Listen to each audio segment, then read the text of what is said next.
बहू बनी करोड़पति। एक गांव में विनोद नाम का लड़का अपने माता पिता के साथ रहता था। उसकी माँ का नाम राजनंदिनी था। वह बहुत ही लालची थी। वह हर समय पैसा पैसा करती रहती थी। कुछ समय बाद विनोद एक चमेली नाम की गरीब लड़की से शादी कर लेता है। राजनंदिनी को चमेली बिल्कुल पसंद नहीं थी। बहू, दहेज में कुछ लाई भी हो या खाली हाथ ही मुंह उठाकर आ गई? नहीं माँ जी, पिताजी ने मुझे हीरो साइकिल दी है। बोल तो ऐसे रही है जैसे तेरे बाप ने प्राइवेट जेट ही दे दिया हो। कोई बात नहीं माँ जी, आपकी बहू इतनी सुंदर तो है, आपको पैसों की क्या जरूरत। बेटा, इसकी सुंदरता का क्या आचार डालूं? मुझे तो पैसों से प्यार है।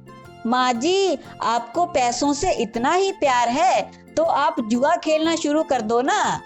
ज्यादा मत बोल बहू, नहीं तो जो साइकिल लाई हो उसी पर बिठाकर वापस भेज दूंगी।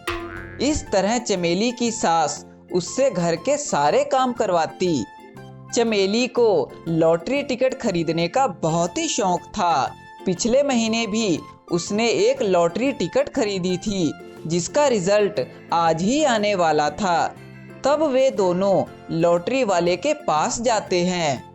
अरे वाह, आपने तो 1 करोड़ की लॉटरी जीत ली। मैं कहीं सपना तो नहीं देख रही? मुझे एक डंडा मारो, मुझे यकीन नहीं हो रहा। तब विनोद उसको जोर से डंडा मारता है।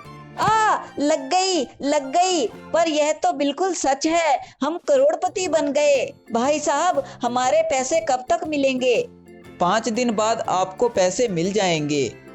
जब यह बात चमेली अपनी सास को बताती है तो वह बहुत ही खुश हो जाती है। खुशी में आकर वह गाना ही गाने लगती है।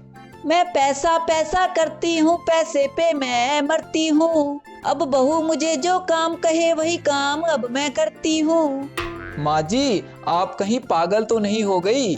नहीं बेटा, मैं पागल नहीं, बहू की गुलाम हो गई हूँ। कुछ देर बाद चमेली के सास ससुर उसके पास आते हैं। बहू, तुम्हारे लिए शाही पनीर बना दूं? शाही पनीर बाद में बनाना बुढ़िया, पहले मेरा पैर दबा।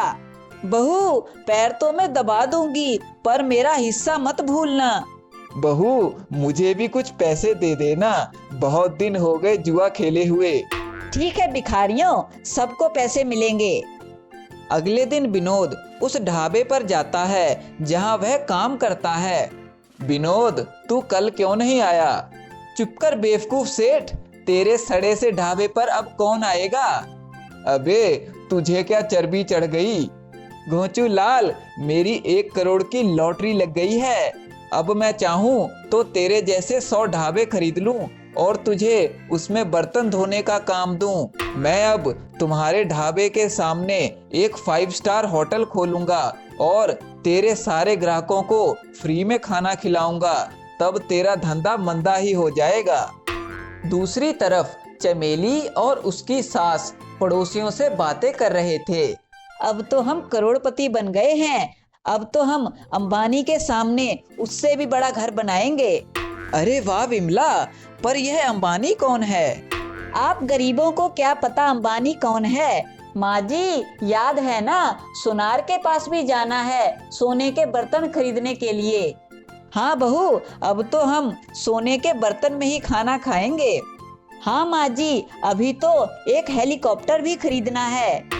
हाँ बहू, अब तो हम किराने की दुकान पर भी हेलीकॉप्टर से ही जाएंगे। इनकी बातें सुनकर और भी लोग वहां आ जाते हैं। तब चमेली कहती है, चिंता मत करो भिखारियों, तुम सभी को हमारी तरफ से बहुत बड़ी पार्टी मिलेगी। इस तरह 5 दिन बीत जाते हैं। तब विनोद और उसकी पत्नी अपने पैसे लेने जाते हैं। भाई साहब, हमारे 1 करोड़ रुपए दे दीजिए। माफ कर दीजिए बहन जी, मैंने गलती से 13,650 की जगह 13,660 गिन लिया। आपकी लॉटरी नहीं लगी है। यह सुनकर चमेली बेहोश ही हो जाती है। तब विनोद उसे उठाकर घर जाता है। जब यह बात सबको पता चलती है तब सभी उन पर हंसने लगते हैं। क्यों राजनंदिनी, अब हेलीकॉप्टर में नहीं घूमोगी?